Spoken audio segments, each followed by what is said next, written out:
Oke, balik lagi bareng gue Evan di section Tanya Evan. Kali ini gue bakal ngebahas salah satu pertanyaan soal gimana caranya menangani kecanduan main game online.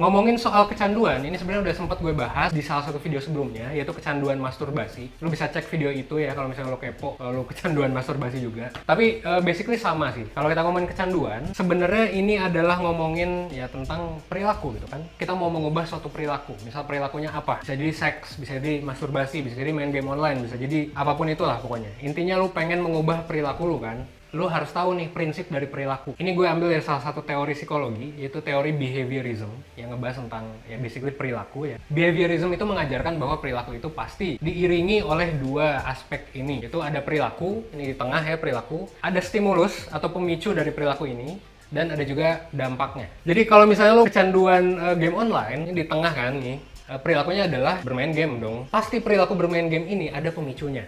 Entah itu lo bosen, terus main game, entah itu lo stres di kerjaan, terus lo main game, entah itu apapun. Pokoknya setiap orang bisa beda-beda pemicunya. Tapi yang jelas perilakunya ini kan. Dan dampaknya juga bisa beda-beda. Ada yang mungkin dampaknya jadi oke gitu ke kesehatan mental dia atau ke well-being dia. Tapi ada juga yang nggak oke sampai menganggap bahwa ya game ini toxic dan jadinya merasa bahwa game ini harus dihilangkan gitu. Itu bisa aja. Jadi dampaknya bisa beragam ya buat sebagian orang. Ingat ya, dampaknya bisa beragam. Stimulus atau pemicunya juga bisa beragam. Nah, yang perlu lo tahu adalah karena dua aspek ini selalu ada, ini biasanya yang ditargetin nih ketika lo pengen mengubah perilaku yang tengah ini. Jadi misalnya lo mau mengubah perilaku masturbasi, ya lo harus tahu pemicunya apa. Lo mau mengubah perilaku canduan seks gitu, lo harus tahu pemicunya apa dan dampaknya apa. Jadi lo bisa mengubah dampaknya atau lo bisa mengubah pemicunya. Nah tapi ngomong-ngomong tentang kecanduan game, gue sih pengen lo mengevaluasi diri. Sebenarnya game ini udah berdampak kayak gimana ke lo sampai lo menganggap ini kecanduan gitu. Karena kalau kita ngomongin soal kecanduan, ini kan kalau di psikologi ya, ada yang namanya kecanduan itu gangguan klinis. Jadi benar-benar candu, harus didiagnosis sama psikolog. Tapi ada juga yang memang sering main, tapi belum bisa disebut kecanduan. Nah biasanya orang-orang memang masih yang sering main, tapi mereka menganggap diri mereka kecanduan. Evaluasi diri dulu, sebenarnya ini kecanduan atau bukan. Kalau memang lo merasa bahwa lo butuh pendapat profesional ya silahkan ikut konseling, misal di 1% gitu. Karena rata-rata ada yang main game cuma 1 jam gitu sehari, terus dia mikir dia kecanduan. Ya itu belum kecanduan main secara frekuensi. Apalagi kalau itu belum ngeganggu aspek-aspek kehidupan lo gitu. Meskipun gue gak bisa ngasih diagnosis, tapi kan gue mempelajari tentang itu. Gue bukan psikolog by the way, tapi gue bisa ngasih ya ini psikoedukasi sedikit lah tentang itu. Gitu sih, jadi lo harus tahu dulu ini sebenarnya tingkat keparahannya udah sampai mana. Supaya lo bisa nentuin, ini lo harus konsultasi sama profesional atau enggak gitu. Terus yang kedua, rata-rata sih memang orang-orang tuh bukan kecanduan, tapi mereka pengen mengubah perilaku. Oke, itu bisa gitu. Meskipun kecanduan juga itu tetap bisa. Lo bisa mengubah perilaku lo. Nah, cara pertama adalah dengan menghilangkan pemicunya.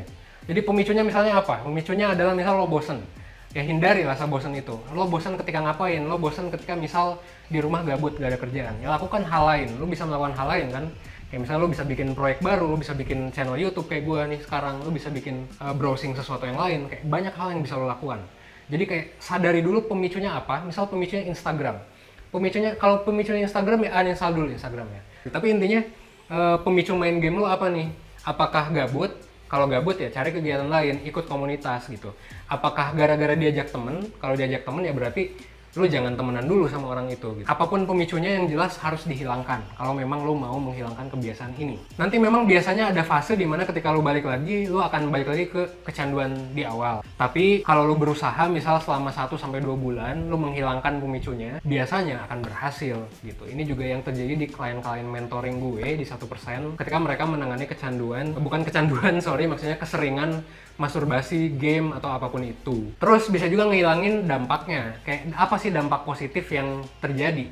Nah biasanya dalam kecanduan, dampak positif yang terjadi itu short term. Jadi secara long term sebenarnya nggak sehat gitu. Main game apa sih gunanya gitu? Atau masturbasi, apa sih gunanya buat long term? Nggak ada gitu. Tapi buat short term ya kita ngerasain reaksi-reaksi kimia di otak. Kan kita merasa bahagia, kita merasa bahwa kita bisa kabur sejenak dari kehidupan kita. Nah itu biasanya dampak-dampak short term yang nanti berbahaya di long term.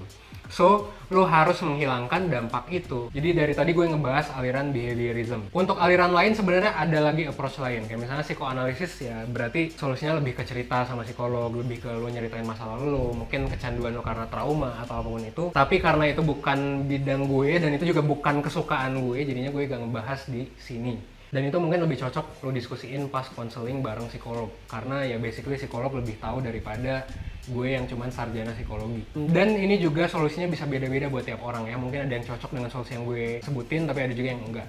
Dan itu nggak apa-apa gitu. Lo bisa coba berbagai cara. Tapi yang jelas lo harus coba at least 1-2 bulan lah. Kalau misalnya gagal ya berarti coba cara lain. Kalau misalnya gagal terus ya cobalah konsultasi sama profesional. Dan kalau lo mau konsultasi sama gue, lo juga bisa klik link yang ada di deskripsi. Tapi inget ya, gue bukan psikolog, jadi gue mungkin hanya akan ngasih lu penanganan yang non-klinis. Gue juga gak bisa ngasih lu diagnosis psikologi gitu. Tapi gue bisa bilang bahwa ya klien-klien gue yang udah konsultasi bareng gue, mereka ngerasa puas sih dengan itu gitu. Lu bisa daftar konsultasi di 1% kalau misalnya berhubungan dengan kayak gini, atau lu bisa juga daftar konsultasi di sini kalau misalnya berhubungan dengan leadership, bisnis, atau tech. Intinya yang di luar 1% lah. Ya mungkin sekian dari gue di section Tanya Evan ini. Kalau misalnya lu mau nanya sesuatu tentang apapun, lu bisa tanya di kolom komen, tanyain aja terus pakai hashtag Tanya Evan. Nanti gue bakal ngebahas satu-satu pertanyaan lo yang menarik dan yang gue kuasai juga gitu. Mungkin sekian dari gue, jangan lupa untuk like, komen, dan subscribe. Semoga lo mendapatkan manfaat dari video gue. Gue Evan, see you in the next video.